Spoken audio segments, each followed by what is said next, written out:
If you're feeling bogged down by the impossible expectations or the noise of new year, new me, take a second to pause.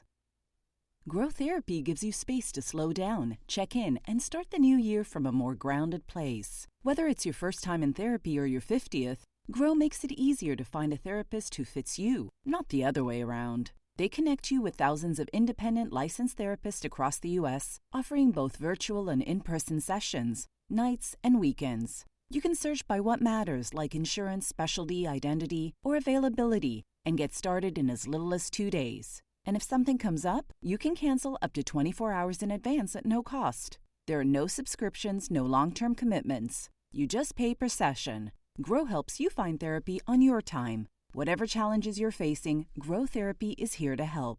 Grow accepts over 100 insurance plans, including Medicaid in some states. Sessions average about $21 with insurance, and some pay as little as $0, depending on their plan. Visit growtherapy.com/booknow today to get started. That's growtherapy.com/booknow. growtherapy.com/booknow. Availability and coverage vary by state and insurance plan. Hey there, this is Dennis Anyone with Dennis Hensley. It's a podcast about making things up and making things happen. I love talking to creative people, especially when they are friends of mine who have done something really cool. My guest is Jon Imparato. I've known him for many years. He was the cultural arts director at the LA LGBT Center. I don't think there's a Q. Anyway, that's where we do the mismatch game, and Jon was the one that brought it there, and we did it, and we're still doing it. He retired a couple years ago, and he's been focusing on his writing, and he has a wonderful memoir out called The Good Inside the Grief. And I've known Jon for over 20 years, and I read this book, and I was like, wow, I had no idea so many of the things in his life. He writes beautifully about it, but he's been through some stuff. And he has some insights about it, and there's some kind of psychic, mystical things that happen, and just things I related to, things that surprised me, and I loved it. So I was excited to talk to Jon all about his book. But before we get to that, I want to remind you that if you like this podcast, there are a few things you can do to support it. You can go to DennisAnyone.net, leave a tip in my virtual tip jar. I really appreciate that. You can also become a subscriber to DNR Studios. I'm part of a group of shows under the Derek and Romaine podcast banner. And for a monthly fee, you get my show early, and you get all these other cool shows. And you can also subscribe to my spin-off podcast, which is called Dennis Hensley's Happy and Gay. It's on Patreon and Substack, the same content, both sites. And it's like a half-hour episode a week. And it always ends with a nugget about happiness, a topic I'm very interested in. What makes people happy? What can we do to increase our happiness? Things like that. I really enjoy doing this. And for $5 a month, you get that every week. So check that out at Patreon or Substack. Search Dennis Hensley's Happy and Gay. All right, enough of the plugs. Here's my interview with my friend, Jon Imparato. Joining me now from Los Angeles, it's my friend, Jon Imparato. He's got a wonderful new memoir out, or do you call it a memoir? Is that the right thing? It's a memoir, yeah. And it's called The Good Inside the Grief, and I just finished it last night. I cried multiple times, Jon. It's so beautiful, and I learned so much about you that I didn't know. So first of all, congratulations. How does it feel to have it out there? Oh, thanks, Dennis. Lovely to see you, and so happy to be here. It's been really overwhelming and humbling and wonderful. Like, it's real. My book is out in the world, and I've been getting so many emails from people I don't know on my website, on the Amazon page, people writing things to me, and the response has been kind of spectacular. And you know, the trajectory was to move people, make them laugh, but also touch them and make them maybe see grief through a different lens. And that seems to be happening. So it's been joyous. Has anything surprised you about what people wrote? Or is there any emails where you're like, oh, that's cool, or is quirky or memorable? How many people struggle with their parents? Yeah. And you know, I mean, I kind of knew that, but how many people, even women, writing to me about the struggle with their parents and the confrontations that I had with my father, and those real conversations that were hard to have, but we did it. And much to his credit, you know, he was willing to go there. Yeah. He was a pretty amazing man, and that you know, you can't read the book and not think my father didn't take responsibility for what happened in the past. Like I say in the book, he never lied. If my father said something, it was the truth. So I knew I would get an honest answer if he would go there with me and have that conversation. were those conversations. Yeah. And speaking of those chapters, there's a couple of them where you as an adult ask him to talk about things. And I read those. I never had those kind of conversations with my father. There wasn't a ton of unfinished business, but I knew I wasn't the kind of son he wanted. If he even wanted a son at all, I think I was an accident, and I felt that. I felt that. But, you know, I like when you're like, oh, my father wants me to play with boys. He wants me to do boy stuff, and I just want to play with girls. I'm like, that conversation came up with my father. And so reading those chapters where you're actually able to say, hey, I remember this. What do you remember? God, that was so powerful to me. And that you had the courage to do that. You're going to come over to my house. We're going to have this conversation. Like, that took a lot of courage. Like, do you remember feeling that it was hard? I didn't feel like it was courageous. The ultimate feeling was we don't really know each other. Yeah. I call and he says, hi, here's Mom. And because my mom and I were close. And we never talked about the war. We never talked about anything. Yeah, he was in the Korean War and he had been wounded. Yeah, severely wounded. And I didn't know him. And I wanted to know him. And I just got this bug up me to say, when I said, would you come to my house for dinner on a Saturday? I had no idea he would say yes. And then the amazing thing to me in the book, or what happened to us, is that when he says to me, can I say something to you, but don't take it the wrong way? And I'm like, say whatever you want. It's all about, clearing the air. And he said, you were never the son I wanted. Yeah.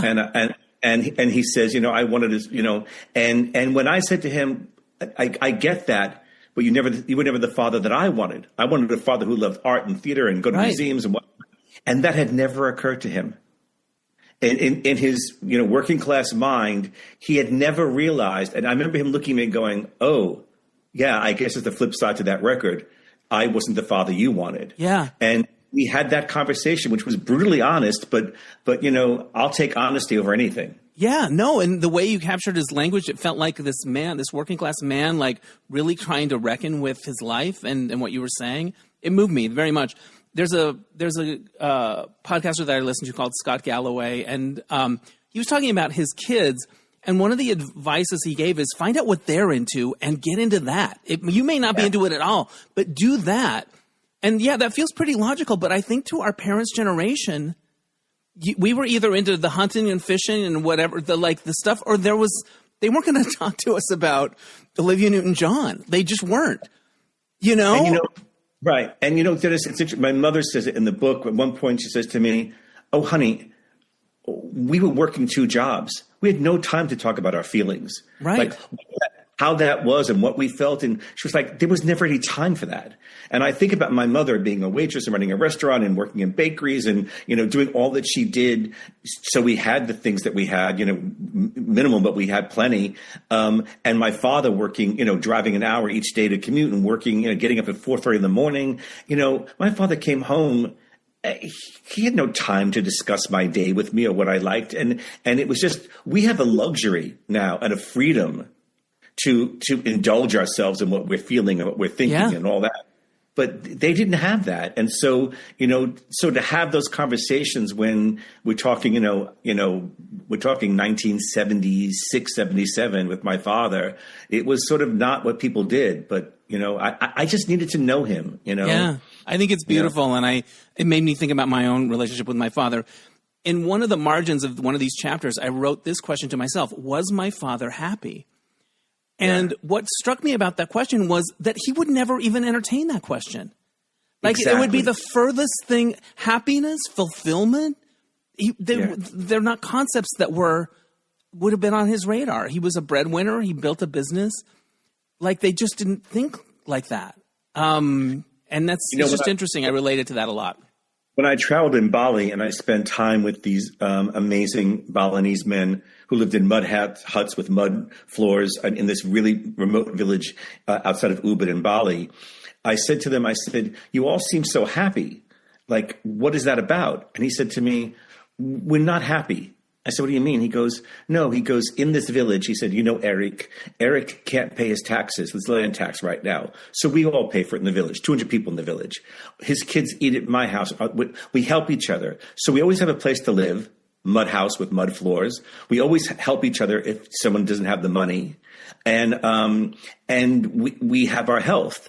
So we don't think in terms of that. That's a very Western concept. Are we happy? We just think, do we have enough to live, and are we healthy, and our kids will be healthy, and can we eat and pay our land taxes? That's what we think about. Right. And I was like, okay, I got it. He goes, happiness. He goes, this obsession with happiness. He said, just spend time thinking, are you okay in living? Do you have health? Can you pay your bills? You have a roof over your head. That's living. Think about living. Don't think about happiness. Because he said, you could be the richest person in the world and be sad. Yeah. I've known many rich people who are miserable. Yeah. I've known many celebrities who are miserable, so. It's really curious, isn't it? I've observed that as well in terms of wealth and people and their personalities. I'm going to share an anecdote with you and see if you relate to it. So I took a playwriting class at the Wilgere Theatricum Botanicum. It just finished. We just had our last class. I loved it. I loved the teacher. I wrote a play. I'm all about it. But at the first week of class, he said, I want everyone to take out a piece of paper and write down the worst thing you ever did. Or write down your biggest secret, or your thing that you're the most afraid that if somebody knew. And then pass it to somebody in the room that you don't know. And we all did it. And then he goes, there might be a play in there. And sure enough, that did lead to my idea. My point is, every chapter is one of those for you. Every chapter is one of those things that are really painful, really like dramatic. You were mugged. You were raped. Like every chapter was one of those big things that change you, right? Wait a minute. Wait a minute, Dennis. There's some very funny chapters. But you find the humor in all of it. But I've known you for 25 years. I didn't know about a lot of these things. And I think a lot of them are the things that you like. You don't carry them around. You don't talk about, you don't talk about them. They're not on, you don't do Facebook updates about them. They're just things that happen and you keep going. But they were big. And dramatic. I learned this secret. Someone said to me this: you got to let things fall away, including dreams. Like if I didn't let go of the dream of being an actor, I wouldn't have worked with homeless kids for 10 years. If I didn't let go of that dream, I wouldn't have become the artistic director at the center. So when you let go of dreams, new things come in. Right. But also you think. I was on a podcast the other day, and this woman was going on about how she had such a big hole in her heart since her mother died, and this hole. And I said, stop. I loathe when people say that because it's not true. For me, it's not true. I said, saying there's a hole in your heart means that somebody who died left you empty. And if you love that person, they filled your heart. They didn't leave you empty. There's no hole. They filled you. They filled you with love and joy and good memories and even bad memories. Bad memories are just your story. Like I said to my father in the book, this is just our story. That's all this is. Right. And so, I one night couldn't sleep and I started counting my dead. And not just people who died, Dennis, but people who I deeply loved in my life. Right. I stopped at 23. I was like, I can't. It's too many. There were a lot. Like more than, and I'm like, we're close to the same age. Yeah. I don't have the numbers like like you do. I don't. But I don't carry my death with me. I summon them. I certainly summoned them in the book. When I was writing the book, their pictures were all over the walls. Yeah. And I summoned them. But I don't carry it with me because, like I said, they didn't leave me anything except fill me. They filled me with love and joy. And even our painful memories, and God knows I've got plenty of them. That's, I always say there's, 8.2 billion people on planet Earth. I don't know why I was born to those people at that particular time. Right. Why was I that? Like, why karmically, who knows the answer, but why was my story that story with those people? And I don't know. It's a question we don't know. We'll never know the answer. But I do know for some reason we were on a karmic wheel together. Yeah. It's interesting. Was it hard to write about some of these things? Or were there things where you're like, I'm going to write about that thing later? Like, how did you approach telling these parts of your past? Well, it's interesting because I've been published before, so I just was trying to get articles published. Like three pieces from the book were already published before the book came out. I had 3 pieces published, and so I just wanted to get my work out there. My wonderful teacher, Cynthia Bond, who's an amazing teacher and a friend, we worked with homeless kids together. Actually, I hired her. And an extraordinary woman. She wrote a book called Ruby, which is extraordinary. It's like you're reading Toni Morrison. She was Oprah's pick, New York Times bestseller, and all that. So she's been teaching for years. And when I was at the Village working as the artistic director, she said, come to my class. And I'm like, I can't get to your class and come back on a Friday night at 8:00 when I got shows running. Like, I can't do that. So when the pandemic happened, she called me and said, join my class. It's on Zoom. And I was like, oh my God, it's perfect. So in that process, about 6-7 months into it, she called me and said, don't freak out. I think you might have a book here. Oddly, I'm walking around my apartment for a week before that going, could this be a book? Is this a book? It's a book. It was never meant to be a book. I just wanted to get my work published. Right. And so once that seed was planted, I was like, okay, this is going to become a book. And then I didn't pick any particular essay. When I wrote it, it was not in chronological order. Right. My wonderful editor said, you're trying to be artsy and you're trying to be clever and all that. There's too much going on. You go to too many places, too many time things. Do it chronologically and just give your great title, your year, and where we are. So we land as the reader and we move on. Right. And that really sort of, once we did that, I was like, okay, I'm going chronologically. But the last two pieces, Floating to Cambodia was next to last one. And then I didn't know if I could include I Met a Magician, but my friend, formerly known as Eve Ensler, who's now V, she's non-binary, my wonderful, wonderful friend. We're doing a reading in New York together. Fantastic. Yeah, we'll do the same thing I did with Lily with V. I talked to her and she's an amazing woman. And she said, look, you can put it in or not put it in. But if you put it in, I think you can help a lot of people. But you don't have to. It's very vulnerable. If you want to put it in, put it in. And then I sent it to my agent who said, put it in. Yeah. And so the last one to go in the book. But they came in different streams. Yeah. You know. The Magician one is the one that talks about sexual assault. Yeah. And what you experienced. And what resonated for me about it is it was a kind of experience that I would imagine whenever you hear about women or whenever Me Too or any of that is talked about, that you're like, okay, yeah, that's me. It's not once removed, if that makes any sense. Like, totally. So when all of these conversations are happening in the culture, it's not like, oh, I had a sister who, no. So I guess that movement must be personal to you when you see news about it or hear things about it. You must connect to it in a way that I wouldn't because I haven't had that experience. I've also heard from several men already who've told me, I never talk about it.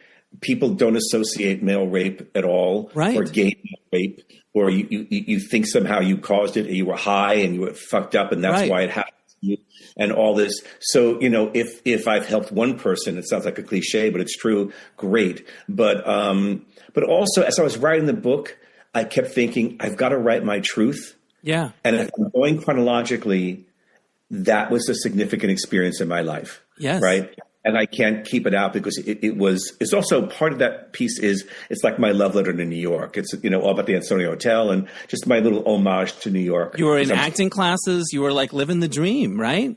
I was 19. I was like, and I'm a New Yorker by heart, regardless of, you know, living in LA for so long. But I thought, no, that was a significant marker that changed me.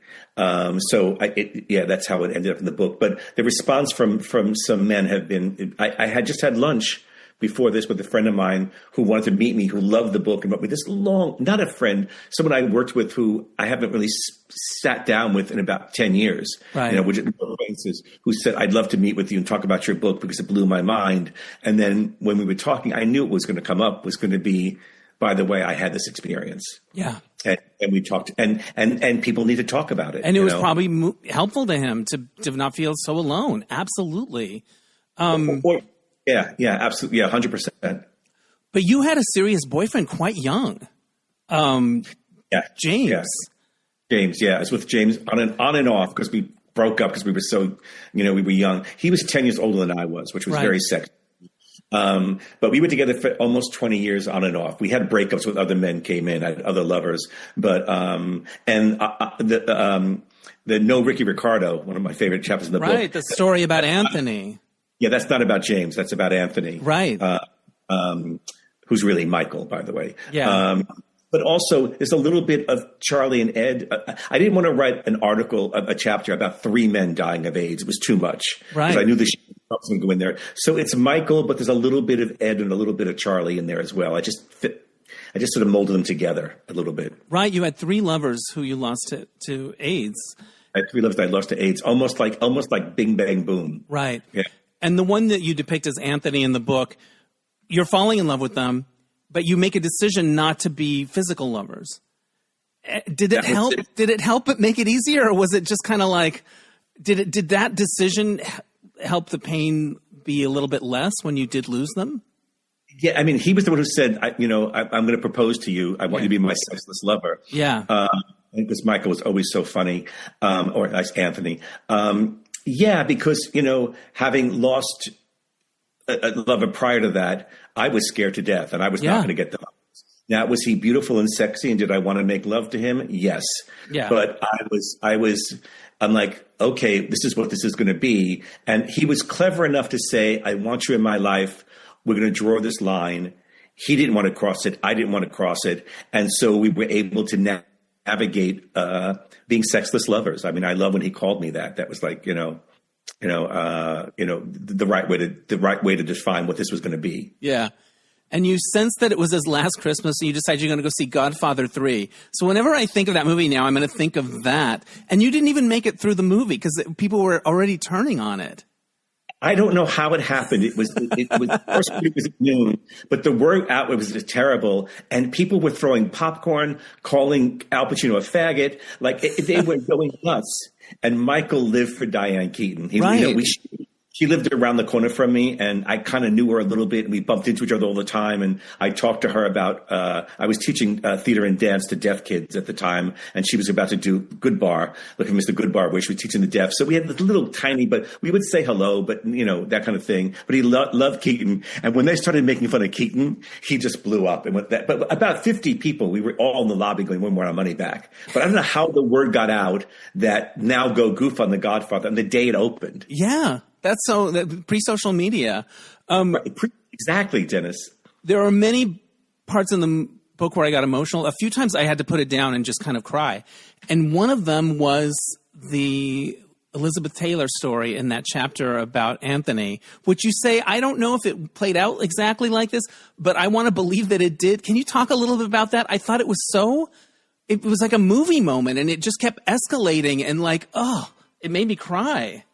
Yeah, well, Michael would come home, and like I say, he was he knew he was dying, so he didn't care. Right. So he would be all bloody and well, what the fuck happened? Oh, these 2 heterosexual white guys, walked by me and said, "Oh, look at that faggot, he's got AIDS." And he goes back and confronts him and says, "Yeah, I've got AIDS. I'm in your face. I'm giving it to you right now." And of course, they punched him. But he said, nobody's going to call me a faggot again while I'm alive. They don't get to do that anymore. It's over. And so when he came back with the story about Elizabeth Taylor, Michael was a storyteller. Right. He told a great story. Did he really get to sit next to Elizabeth Taylor and hold her hand and watch Shirley Bassey?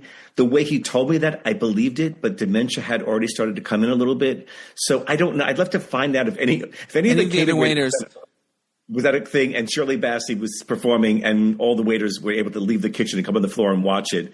But he did have balls like nobody. He would walk up to Elizabeth Taylor and tell her that, and I do believe she'd say, "Sit down here and you watch it with me." I mean, that felt very real to me. Yeah, and he was very emotional telling me that. So I like to believe it's true, but there's dementia, there's medication, there's who knows. Right. I do think that, given the way she was, that if he had the nerve to do that, that's what she would have done, I feel like. Exactly. Right. Yeah. And she would have got Paul by saying, no, the gay waiters can't listen to Shirley Bassey sing like they'd be in the kitchen. Yeah. Come on. Yeah, that was a story. I hadn't really explained it well. Michael, or Anthony in the book, was cater waiting at this big AIDS fundraiser, I guess. And Shirley Bassey was going to perform. And he was like, this is for me. I have AIDS. I'm going to be in the room when they do it, not in the back in the kitchen. And in the story, he says he sits next to Liz Taylor because somebody had gotten up, and she said, "You sit right here with me," and took his hand, which it made me cry. Did I get it right? The way it's written in the book? Perfect. You got it right. Yeah. And then we had that crazy scene at the Plaza Hotel with no Ricky Ricardo. Oh my God. What a Christmas. What a wild Christmas. He knew it was his best Christmas. He knew it. And he knew that he'd never see Shirley Bassey again. And, like he just, when he knew he was dying, he didn't give a shit about anything, Yeah. So, in a way, it's kind of like going for broke. You kind of admire it. Like and it's full of these larger than life moments. Yeah. Pretty amazing. You have a connection with psychics. Like you've been to multiple psychics and they've told you something extraordinary. Can you talk about that? So I'm very young. I'm with James, and we go see this psychic. There's like 50 people in the room, and the first thing is she walks up to me and says, "You're a psychic intuitive. Do you know that? You're a psychic intuitive." And in my family, several people are, and my dad certainly was. And so she said to me, "You'll have great success very late in life as a writer." I said, "Well, I'm an actor." She said, "Oh, you won't have much success with that." And I was like, I think I'm like 22 years old. And I'm like, "What do you mean?" Yeah, no, it's devastating. And I was like, "She's a hack. What does she know? Like, how dare she?" Like, it broke my heart. And I was like, but she came right for me. And she kept telling me how to increase my psychic intuitive abilities. But yeah, I was like, and I cursed her. I just said that fucking, I'm sorry if I can't curse in your podcast. You can totally curse. Yeah, it's fine. Okay. That crazy bitch doesn't know what she's talking about. I'm going to be successful. I'm going to be famous as an actor. I'm studying, I'm working, I was doing a play at the time. So yeah, but hopefully she's right, Yeah. Also, psychics have told you you'll live to 100? Multiple psychics? Four psychics have said to me, you'll live to be 100. And I want to become an old, dapper Englishman. I want to have a black onyx cane. I should become an old, dapper Englishman is what I want to act like I am when I'm 100. But I've got a dear friend who is going to be 101 next week. Wow. My friend Bob, yeah. I threw a big party for him when he turned 100. He lives in Triangle Square. Robert Cummings. He was a gay Catholic priest. And amazing man, extraordinary. They should do a documentary on him. And he's 100, and I take him to the doctor, and I'm saying to the doctor, "Really? Is his blood pressure 120 over 85? Like, I take blood pressure medication. He doesn't. Like, he's in amazing health, and his mind, he can tell you stories you could not believe. The stories he can tell you. I mean, apparently Tab Hunter had some farmhouse, and all the gay celebrities in the 50s would go to the farmhouse for the weekend and have fabulous sex. I'm like, oh, can I come back and be reincarnated? But it reminds me, you mentioned Triangle Square where he lives. You teach writing there to a group of seniors, and you've had me in a couple of times to do You Don't Know My Life games.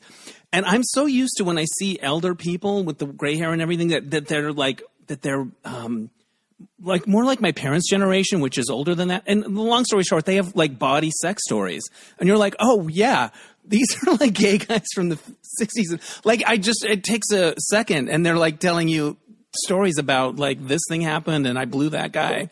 And it was fun. Is my point. Yeah, they want you to come back. By the way, they would love that. But before the holiday break, I said, here's your prompt. You're going to write a story about somebody doing something with their hands. It could be playing a violin. They could be driving a car. They could do anything they want. But I need the basic, who are they, where are they, and what time of year is it? The three whys. But write a story. Of course, one of them has to text me and say, "Can it be about masturbation?" And I'm like, "No, you pig. It cannot be about masturbation." I don't want a story about someone masturbating. I want a story about think of something someone's with their hands that's not masturbating, because they go there in a minute. They're hilarious. They go there in a minute. And of course, and they should. I'm happy. Like, it's funny, but it was just like, I don't know, it kind of tickled me in the moment for sure. And I'd come back anytime. What is teaching that class brought to you in your life? Oh, I'm 3.5 years now, and I'd love to say I'm one of the few people that have kept the same students for 3.5 years. No one asked them for their stories, so they're hungry to tell their stories. Right. They so need validation in their lives, and I do everything I can to let them know how talented they are, how wonderful and interesting and all of that. I got an email over the Christmas holiday from one person who's 85 saying, I I never felt important before, but I feel important in the class, and it just made me cry. Wow. And so, but as they always say, another cliche is, the students teach the teacher as well. Yeah. So, I prepare a class from there. I don't just walk in there. I have a prepared class. We're working on Flash Forward and Flash Back right now. So I love teaching them. Tuesdays is my favorite day of the week. And, they just bring me joy. They just bring me joy. They love to laugh. So I always put like 10 minutes of fun, jokey stuff, or crazy stories or stories about Hollywood celebrities. They love that. So I like to put that in there because I know that they really get a kick out of it. But it's a writing class. They write at least 3 times within class. Yeah. And they always have homework. So, and their stories are amazing. They have great stories to tell. That one about the hands. Yeah. Somebody being an embalmer and embalming somebody. Wow. I'm like, wow. Someone about a violinist who hated the violin, but was a prodigy, but hated the damn thing. One of them wrote about washing your hands, and it was spectacular. Spectacular. Yeah. So they, you give them that prompt and they come in with these, who would have thought to be an embalmer? Yeah. I'm even saying that, right? An embalmer or someone who embalms somebody. Yeah.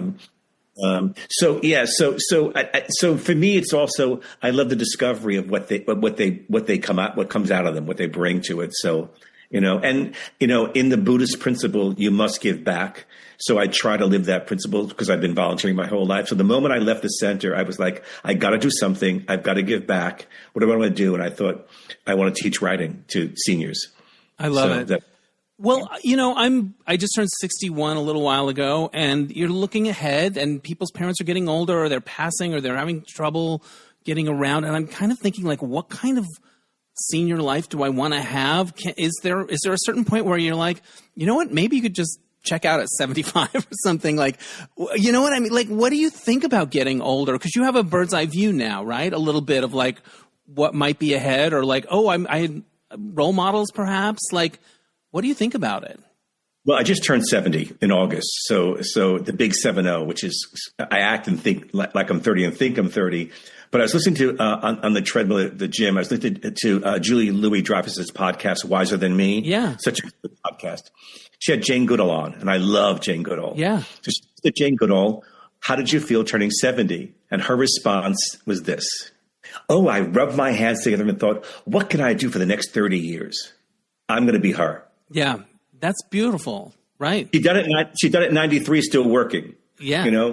So, I've got 4 more books in me before I take a nap. That I know for sure. So, I'm almost done with my first draft of my YA novel. But yeah, 70, look, I'm in my 3rd chapter. There's no mistaking that. Yeah. It's real. And a friend of mine said to me once, how many more good summers do you think you have? And boy, Dennis, did that stop me in my tracks. Yeah. How many summers do I have? Because I swim for an hour. I work at the gym. I walk around Silver Lake. It takes me 90 minutes. I'm huffing and puffing and sweating because I go up and down the hills. I do what I can to keep myself in shape the best I can. Because 70 is what 70 means is you're looking at, if you're lucky, 15 to 20 more good years, or 30 if you're really, really lucky. Right. But it's a decline. And, so my young friend said to me the other day, who's 30, one of my best friends, actually he's 40. I keep saying 30, he's 40. He said, I was thinking about you, dude. And he said, it's kind of badass to start a whole new career at 70. And that had never occurred to me. Yeah. I never thought, I'm starting because this is my 4th incarnation and it's my last. This is my last incarnation. I don't get another one. I know that. So, people say you're retired. I'm like, I'm not really retired because I write every day. I've got lists of things. I have so much stuff to do with the book. Yeah. When you self-publish, it's a lot of work. Right. But when my agent said you should probably self-publish, and she was right, I realized I was a producer for the last 25 years. I'll produce the fuck out of my book. I know how to produce. I also hired a publicist, which was a game changer. My dad left me and my sisters some money, not a lot, but enough to, take care of that. Thank you, Dad. So, it's like between the gym, going to the gym or swimming is at least 2 hours of my day. Yeah. Getting there, coming back up, right? I never had that time when I was working. And and then working on the book and all the things I'm doing now with producing my book, it's like I'm busy. I'm not. A friend of mine laughed at me because I said, the year was over. And I said, I only read 12 books this year. And, and my friend said, shut the fuck up. You wrote 12 books, but you wrote a book at the same time. I was like, oh, yeah, you got a good point. Because I'd like to read like 20 books a year or 25 if I can. Because, as I say in the book, I have no education, Dennis, zero. I mean, no education at all. And my education came from books. Yeah. That's how I learned to write. And I didn't know that you were dyslexic, or you struggled with that before. And that must have had a huge impact on your education. Totally, completely. Well, you'd be pulled out into these remedial reading classes for people who are slow, and you'd be made fun of. Hey, go read Dick and Jane, or hey, retard, and things like that. And so I thought I was slow. I thought there was something wrong with me. And when I finally read Catcher in the Rye, I say this in the book, and I was either 13 or 14, and actually read an entire book, I sobbed like a baby. I couldn't believe I could do it because I didn't think I could. Because even today when I read, I juxtapose words and I put them back where they belong. And I didn't know that's how people did. I thought everyone did that. Right. And my mother used to always yell at me, what are you reading such low light for? You're going to go blind. You're going to go blind. And then a few years ago, I saw a thing on 60 Minutes that said reading in low light is good for people who are dyslexic.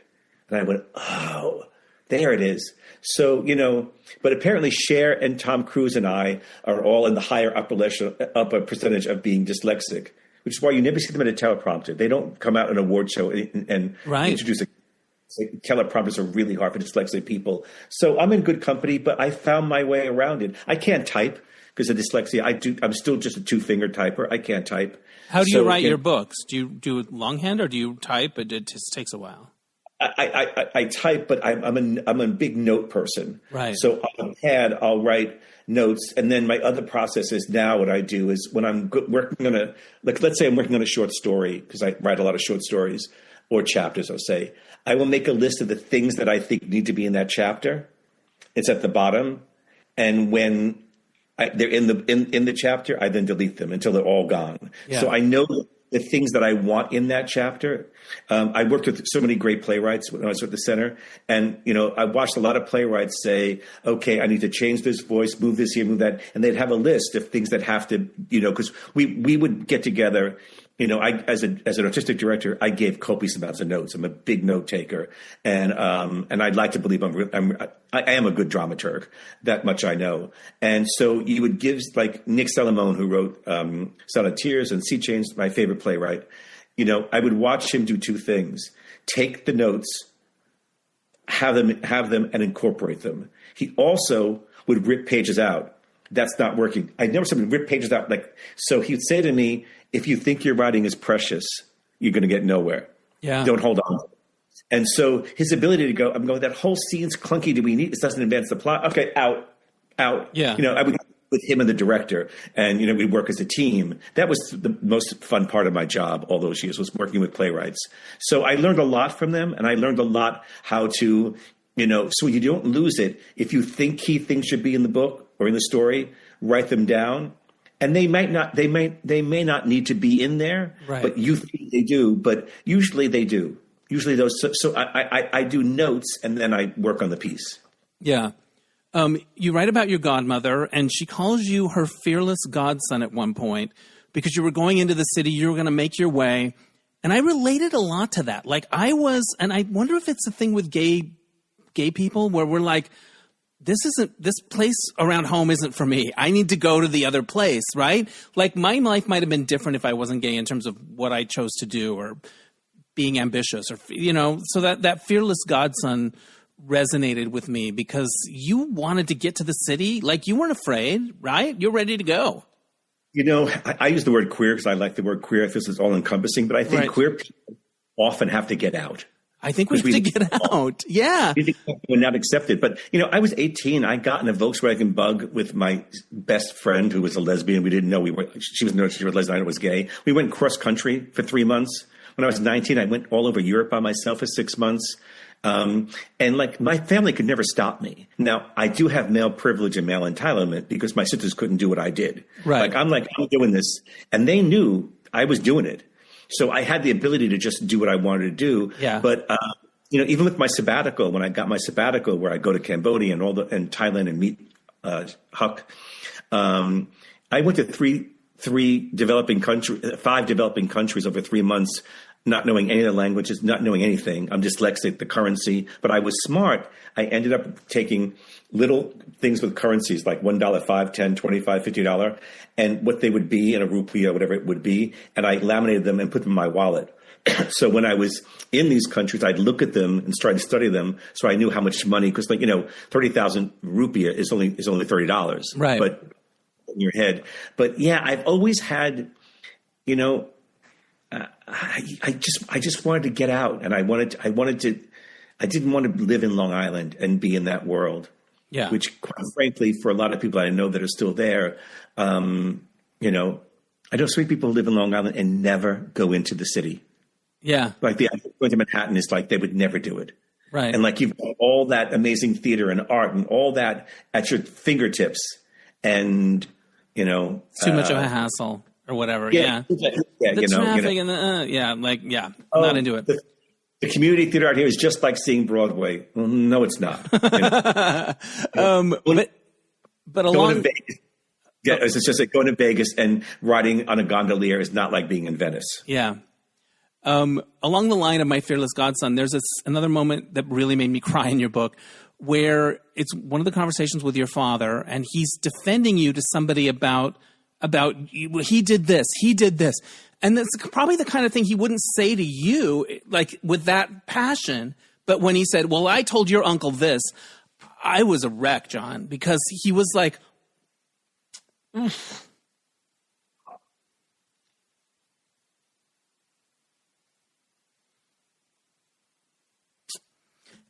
dads saying they're proud of their kids. Yeah. Let me jump in, Dennis, because when I tell this, I could cry. So I have a cousin who's a shut-in and never left the house. And my uncle says to my father, well, we both have our crosses to bear with our sons, you with your son and me with my son. And my father comes at my uncle and says, I got no cross to bear with my son. My son's out in the world. He does these things. He volunteers. He's done this. He's done that. My son's not a shut-in. My son does it. And, and don't ever say that, because I'm really proud of my son. And that came to me, that conversation came to me when we had that conversation in New York. And near the end of his life, like later, was that the one when he was in his 90s, not the one in 1977, obviously. Yeah. And it's to this day, I could cry thinking about it. It was, and because my dad always told the truth, I know that, he said it with he was angry, don't ever say that about my son, and defended me and was like, my son does amazing things in the world. He's not like your son who, never leaves the house, unfortunately. Right. He volunteers for gay kids. Yeah. I had accomplished a lot at that point in my life, but there's fun stuff in your book too, and I want to talk about some of the little touches. Please tell people. Yes. I love the idea of these little details of what life was like. So the 2 rings. If somebody was driving home, you would ring twice and hang up, so that that you made it home, but you wouldn't have to pay for the call, right? Such an Italian thing. Give me 2 rings before you come home. Give me 2 rings when you get home. I love that, and I also love the idea of Sunday sauce. It's a smell that is like comfort. What is your Sunday sauce? Do you make it yourself? No, I mean, I used to, and I used to freeze sauce. Is it tomato sauce or different kinds? Tomato sauce, yeah. It's you make a tomato sauce for the week and you freeze it.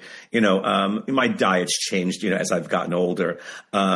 So no, I don't make. I can make a great Sunday sauce. I can make a great sauce, when I have company and guests and whatnot. But no, you would be asleep. Because I was a busboy in a restaurant. So, I'd be asleep because I worked late. And I would wake up to the smell of that sauce cooking. Yeah. And it's literally one of my favorite memories of all time is that Sunday. And, and everyone's house, everyone's house, my grandma. I mean, there's a lot of people say you read my book and you get really hungry because there's so much food in my book. For sure. You write about working in this seafood restaurant and that everyone helped everyone, and you said it as like, oh, this is a wonderful place to live and work, and people could build lives and raise kids, and it was enough. Older waiters, we made such good money back then that these older waiters put their kids through school, took their wives to Europe. They bought houses and they were waiters. And there was the old waiters and the young waiters, and we all helped each other. It was a really beautiful time in my life, and we all and also learning about elders. I'm working with guys who were probably 50, but they seem so much older than me because I was in my early 20s.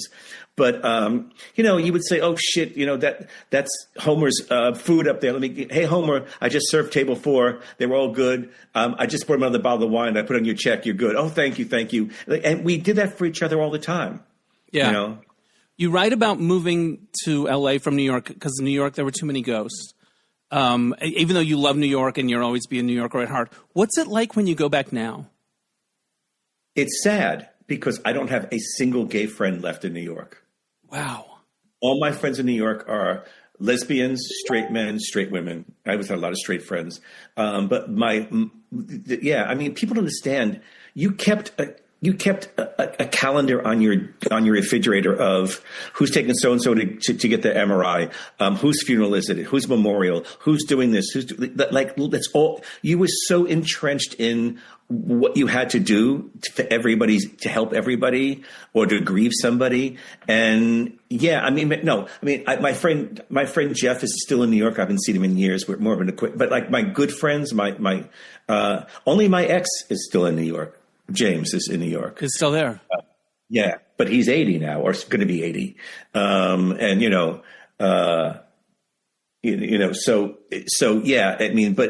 don't have gay male friends in New York. Yeah. Yeah. You write about coming to LA, working at the Gay and Lesbian Center, working with homeless youth. And I knew you did that or teens, the young people, not necessarily homeless. But going and demonstrating condoms at nightclubs. And I knew you did some of that, but not to the extent that I learned about in the book. There's a story of a friend that you had in New York named Paul. And he struggled with his sexual identity. And I would imagine that doing the work that you ended up doing later, that you were thinking about, like, there was a connection there to what you were trying to help other young people to accept themselves and to be okay. Yeah. But I connected that, and I don't know if that connection makes sense. No, it's very astute actually, because, helping all these young kids with coming out issues and HIV prevention, it was the kind of things that, in a different time, Paul wouldn't have killed himself. Right. And even the shaving cart story, that was my survival guilt. I survived and they didn't. So, what can I do? And when I went to Cedar Sinai to volunteer, I did that for almost 4 years. It wasn't about, it wasn't about them. It was about me dealing with how did I get out of this nightmare alive and what could I do to help them? I thought I would just sit and read it and become the shaving guy. Yeah. But yeah, and even the other correlation that I always say that when people pick it up, it makes me happy is the kiss. I love that piece in the book where he's never been kissed by anybody and he's 26, 20. And I show him how to kiss, how to make out with somebody. Yes, it's beautiful. And, but then I think later on, was it the kiss of death? Like, why couldn't I have slept with him? Why couldn't I have said, let's spend the night together and all that? Right. But he was falling in love with me, and that would have been dishonest. And, and I didn't want to do that to him. But really tragic. I mean, coming from the Bible Belt and having, those kind of, and knowing that if he were to come out, he'd lose everybody. Yeah. And it comes through.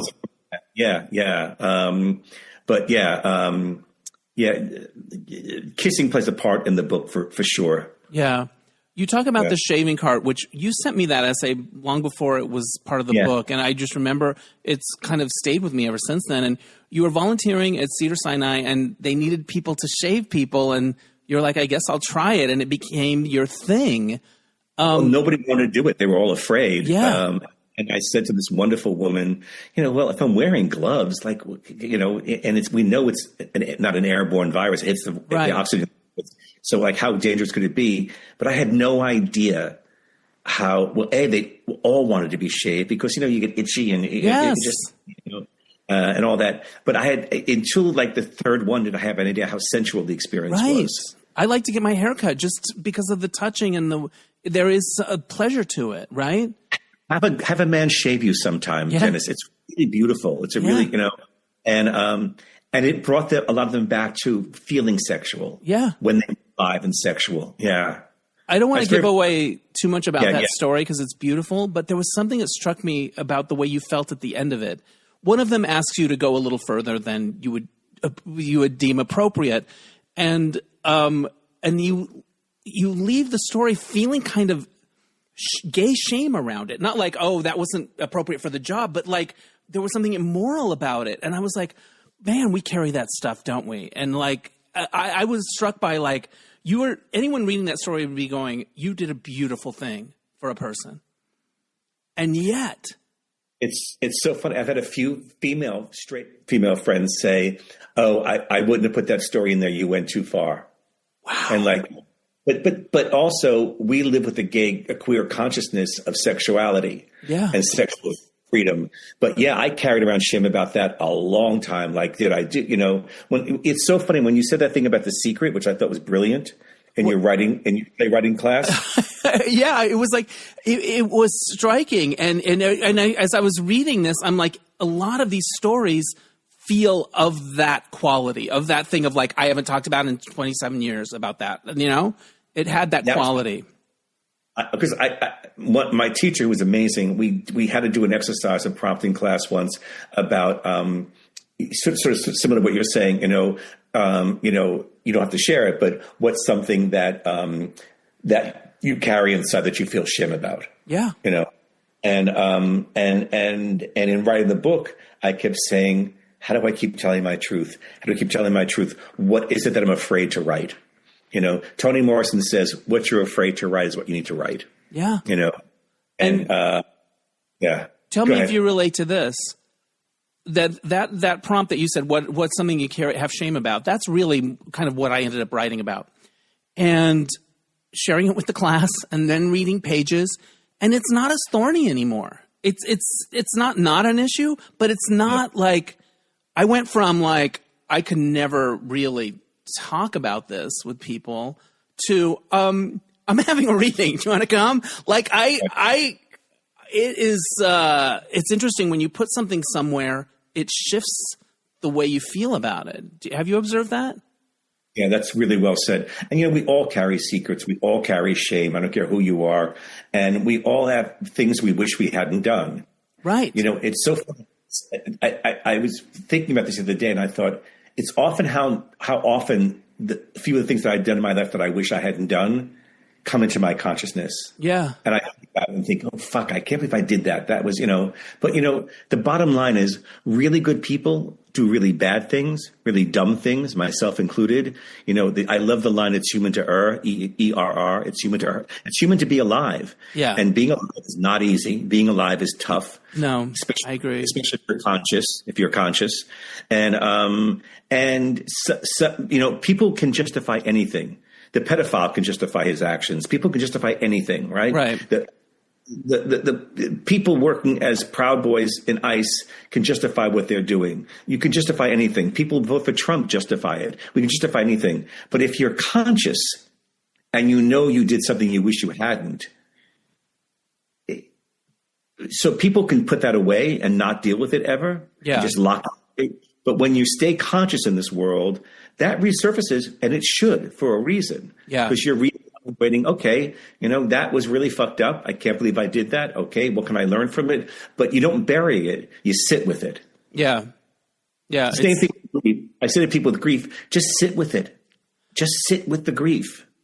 And also, people will connect to it.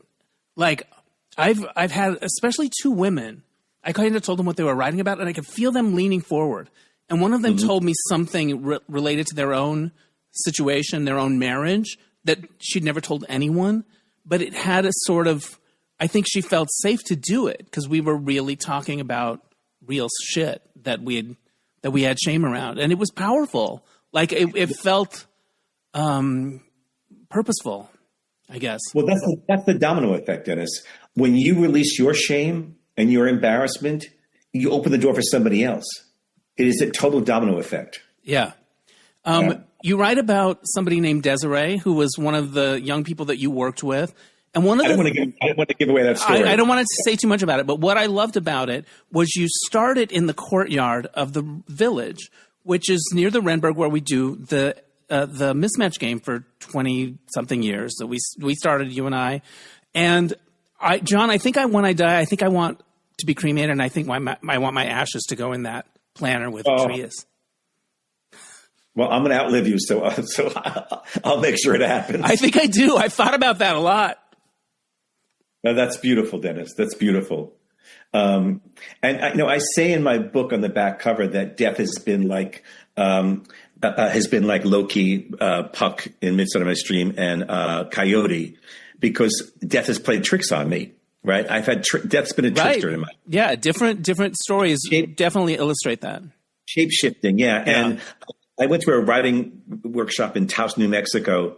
This wonderful place in Taos, New Mexico, and I was coming back from eating dinner by myself, and I was in this big long gravel road up to the hill to where the place was, and there was a coyote. And I'm scared of animals. I was attacked by a dog. I have dog fear. I've gotten over it for the most part, but I'm not very good with animals, especially like a coyote. And for some reason, I don't know what it was, he stared at me and I stared at him, and we just locked eyes, and we stood there and stared at each other and stared at each other and stared at each other. And then he went away. So I come back and I'm talking to the Pueblo people who cooked in the kitchen, because I'm always in the kitchen with the help. You know, that's my thing, having worked up in restaurants. And they're saying to me, "Oh, you had a coyote experience." And I'm like, "Yeah." And they go, "Do you know what that means?" And I said, "No." And they said, "When you lock eyes with a coyote, they're shapeshifters. That coyote locking eyes with you could have been so many other people, or you don't even know. Like they're a revolving door of whatever, and they're communicating with you. If they run away, they run away. But when they stay to look at you like that and you lock eyes, they're communicating with you, and they shapeshift. And death has shapeshift with me a lot in my life." Wow. You have experiences that are a little psychic, a little mystical throughout the book. The Landside story, the Fleetwood Mac story. Unbelievable. Can you just explain that in a nutshell? Because I want to make sure that I read it right. Like, I was like, holy shit. It's not like that was on the top 40 at the time. Go ahead. Tell the story. My dad's dying, but I'm going to go back in like 2 days, and I get the call from my nephew that he's dead. That it happened, that they put me on the phone as they're giving the last rites. And I don't even go, all I go into is, oh my God, I got so many things to do. I got to go to my office. I had these posters made of him in the war. I got to go to Kinko's. I got to get my suit of the dry cleaners. I got shit to do before I get on the plane. I got to eat. Because I booked a flight for like 2:00, but I had a lot to do. And so I live on a hill in Silver Lake, very narrow hill, high up. And somebody with Amazon Prime, there's a driveway, a 3-car driveway he could have pulled into, but he pulls in the middle of the road, and there's like 4 cars backed up. People are honking, and we're like, what is going on? And I got to move, right? I got a lot to do. My dad's dead, and I'm a mess. And when he finally comes out and gets in the car, acting like we're idiots with an attitude, when I pass by him, I start cursing at him and go like, what the you fucking, because I'm, my anger, and I'm cursing at him, and he gets out of the truck, and he's a big guy. And I got a fast car. And so I zoom down the hill, and I'm crying, and I'm a mess. And I pull the car over, and I start talking to my phone. And I say, "Dad, I gotta get this together. I need to calm down. And Stevie Nicks is my voice. That I hear that voice and I'm calm. I just love her voice. And I said, I want to hear Landslide. I want to hear Landslide by Stevie, the new version, the new version, not the group version, her solo version. I said, Dad, help me. I got to calm down. I got a lot to do.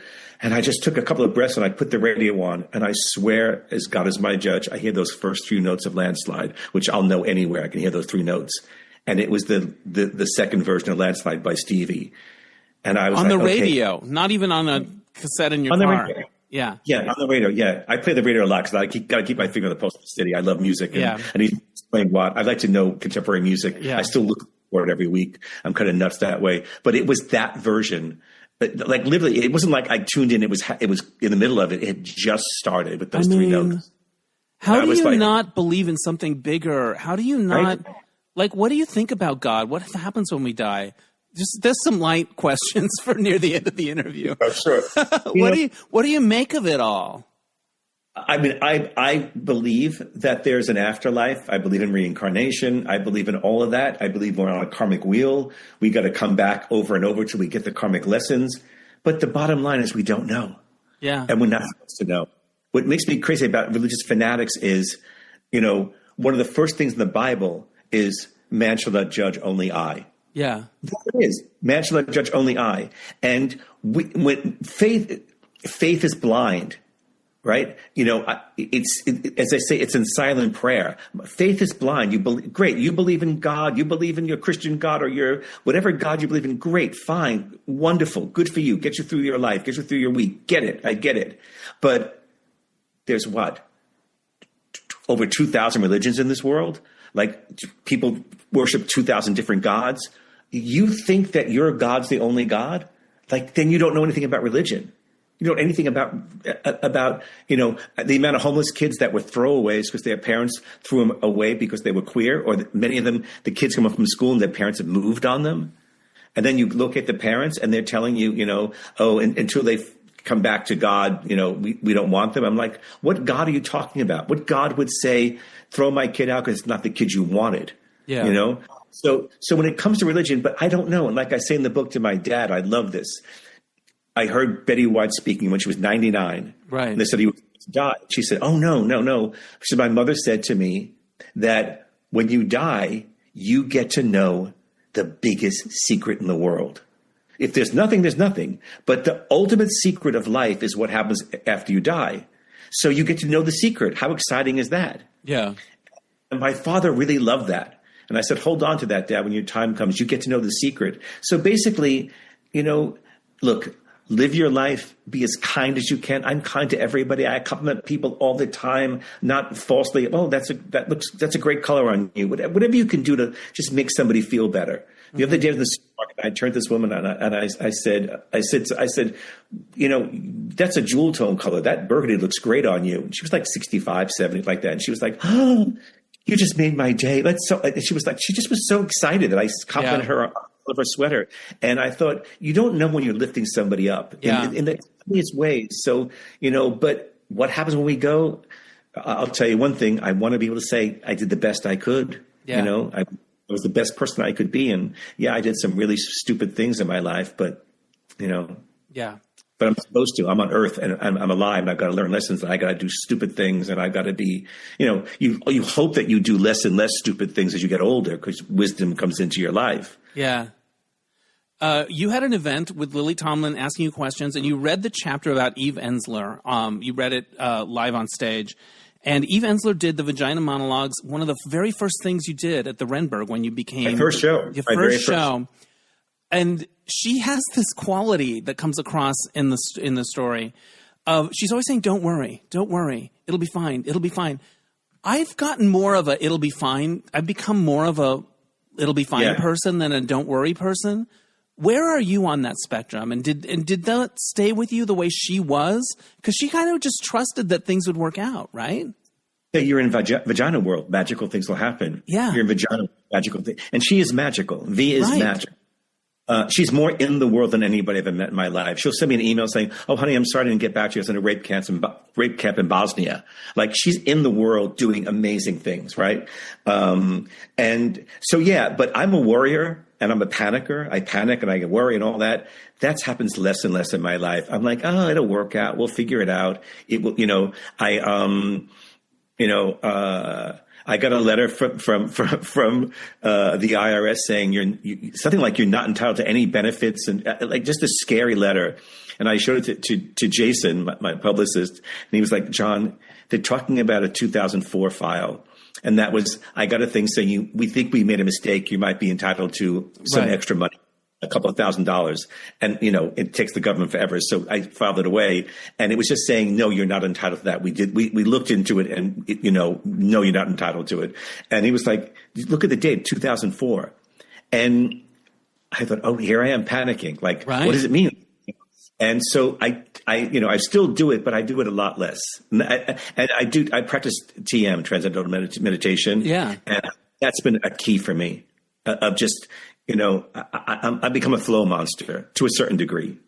What do you mean by flow monster? Because a lot of the sort of mindfulness and happiness stuff that I consume, I'm really into that topic. They talk about being in flow. And when you feel like you're in flow, when time doesn't really, you're just so into what you're doing that hours pass and you don't even realize it. Like, is that what you mean by flow?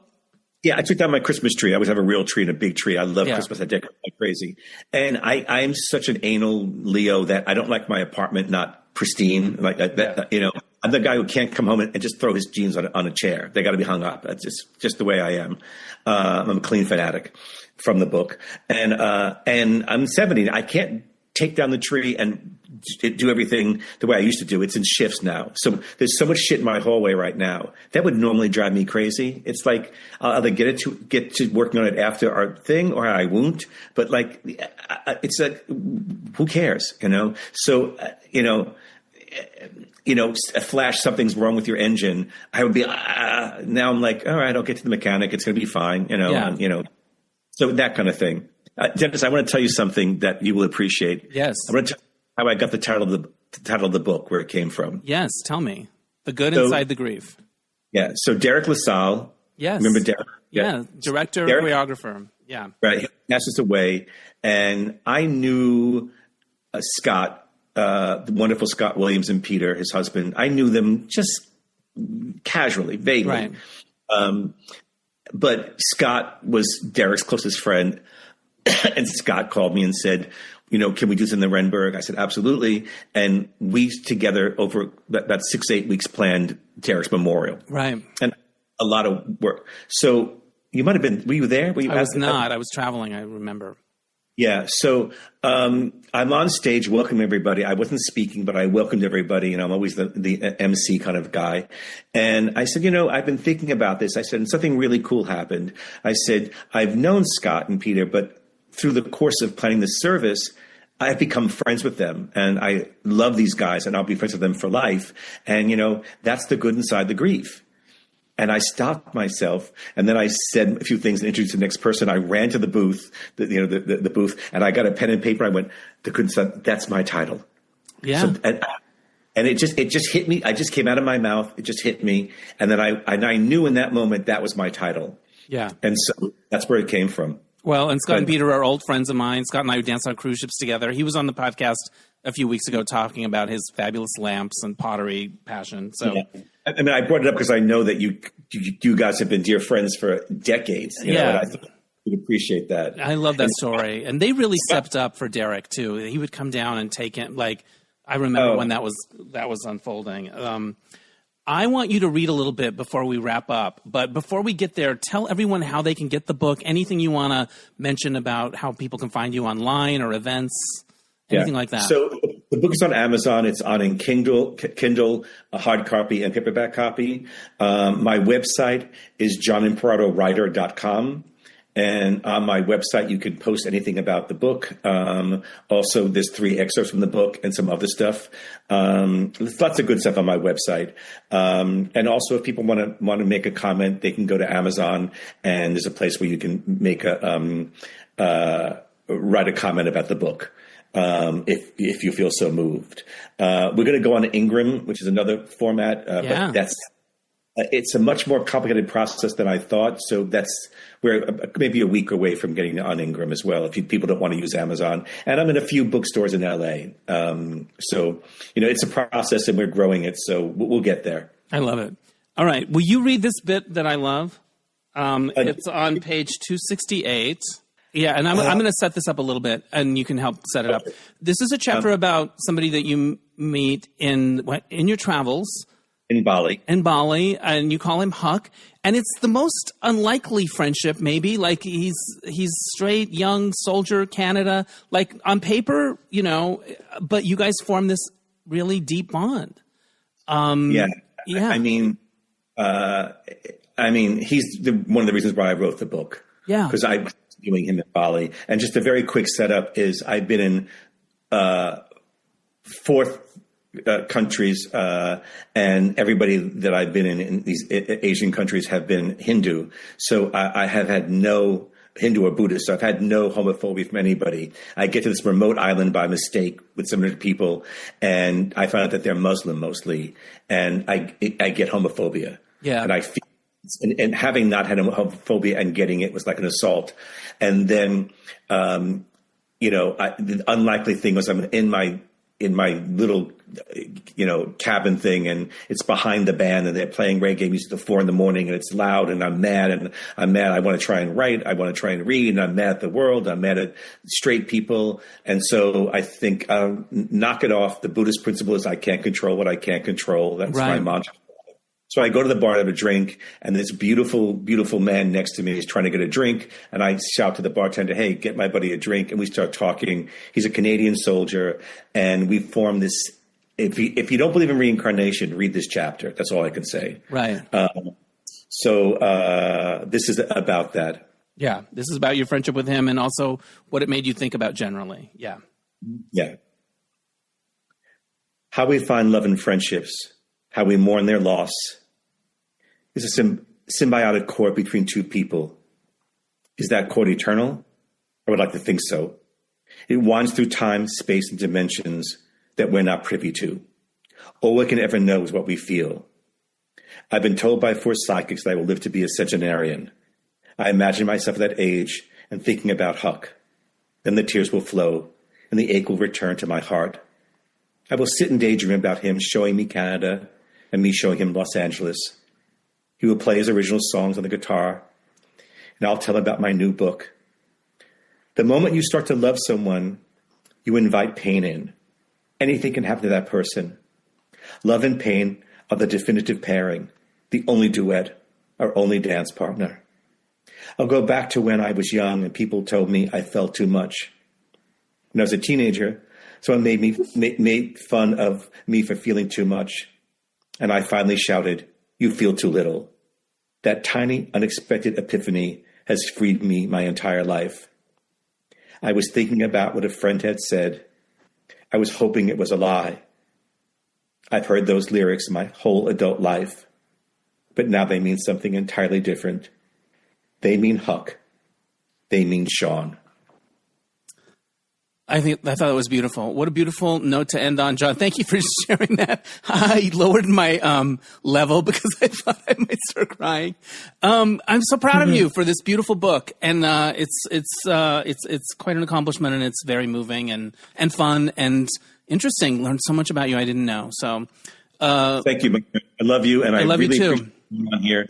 And come play with my seniors soon. I know we will. Well, I can't wait to hear more crazy stories. It was the best. All right. Thank you, Jon. Thank you. Take care. Bye-bye. Thank you again to Jon Imparato. Pick up his book, The Good Inside the Grief. Okay, so this happened. I mentioned it in the interview with Jon. I took this playwriting class, which I've mentioned before on the podcast, and we had our last class of the term. Like, it was a 10-week course. And the idea that the teacher had, his name is Bernardo Cubria, and I really like him a lot, was he just wanted us to get through a play, to write it. There wasn't a lot about like structure and things like that. It was more about, accountability and digging deep and expressing ourselves and feeding our soul. And that's the stuff he's interested in, as opposed to like structure and career and, applying for this and applying for that. I really loved the class. I really loved it. And I got to the end of my play, you guys. It's called Trade-Offs. And now I have a lot of revisions to do and things like that. But I got to the end of it, and I'm really excited about it. And sometimes I think, oh, man, there's something here. And then other times I think, oh, my God, this is horrible. Why didn't I just go into therapy instead of this? But I'm glad I did it. And I have a thing now. I have a thing. Something may happen with it. I don't know. We'll see. But my encouragement is to anyone out there, if you have an inkling to take something, or this class is like, calling your name in something, and just like do stuff like that. I think it's really cool. I just, I'd interviewed Ellen Gear, who is the artistic director of the Will Gear Theatricum, where I've been going forever. And I noticed in my research and stuff like that on the website, I'm like, oh, they have this playwriting class. I don't know. I feel like I don't know. I just felt called to do it. And it was awesome. And a real highlight of last year and carrying into this one. So there you go. I'll keep you posted on that. That's enough for this week. I want to give a shout out to Oscar Rosario for mixing the episodes. My theme music is by Mark Daniels for Replacement Music. We'll catch you next time on Dennis Anyone. Bye.